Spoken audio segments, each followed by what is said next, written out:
Hello, welcome to Week 6 of Using Educational Technology in the English Language Classroom.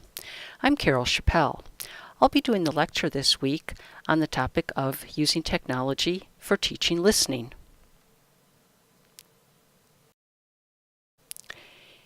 In the lecture this week, I'll begin by talking about the connection between technology and listening in the world today. Then we'll meet our listening expert, Gary Oakey.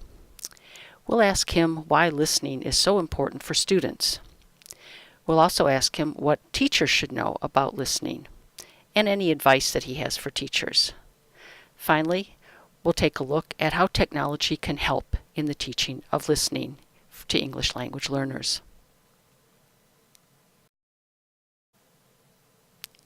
Technology today provides access to many different ways for students to listen. And these, of course, are students all around the world who can live in an environment where English is not the main language. They still have access through technology to listen in on what's going on in the English-speaking world and to take advantage of all the resources that are available on the internet in English. Teachers can find many resources to help teach listening on the internet too. And we'll take a look at a number of these this week. Two examples of listening activities, though, are found on the websites of the U.S. government. One's Voice of America, and a second is on the American English website, a resource called Sing Out Loud. We'll start by taking a look at both of these resources.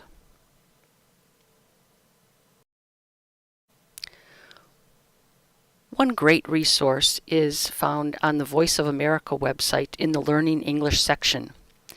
It contains a number of news stories that appear in video with audio and subtitles.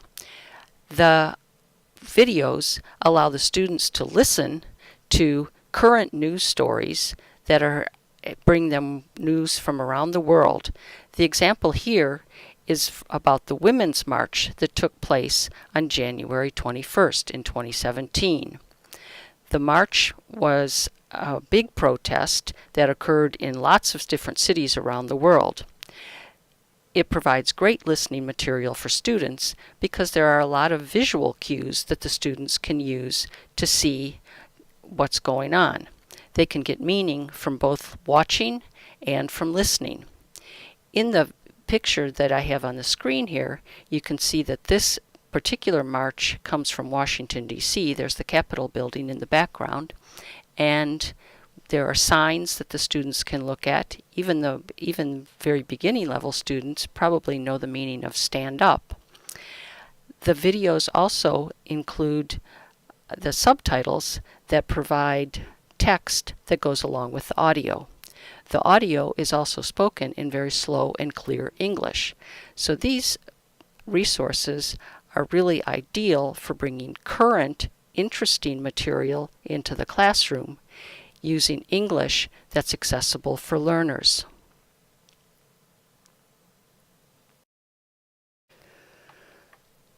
A second example comes from the American English website. It consists of a series of songs that have been prepared for teaching English as a foreign language. They're popular songs in the U.S. that many children know, but they're packaged in a way that makes them accessible for English language teaching. The materials on this website include the actual songs in audio format, in addition to a lot of materials that teachers can use to teach about the songs, to teach the language of the songs, and to get people talking about the songs. So there are lots and lots of resources there, and we'll take a look at those in more detail a little bit later. But these are just a few of the excellent resources that are available for teaching English listening today.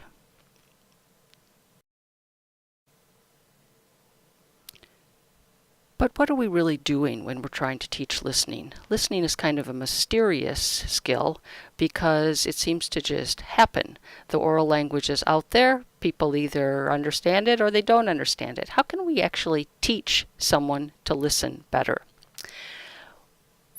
We want to get some insight on that question from our expert today. He is Professor Oki, and he teaches at Iowa State University. He has taught English in Taiwan and in Japan. I asked Professor Oki how he became interested in listening, and this is what he said.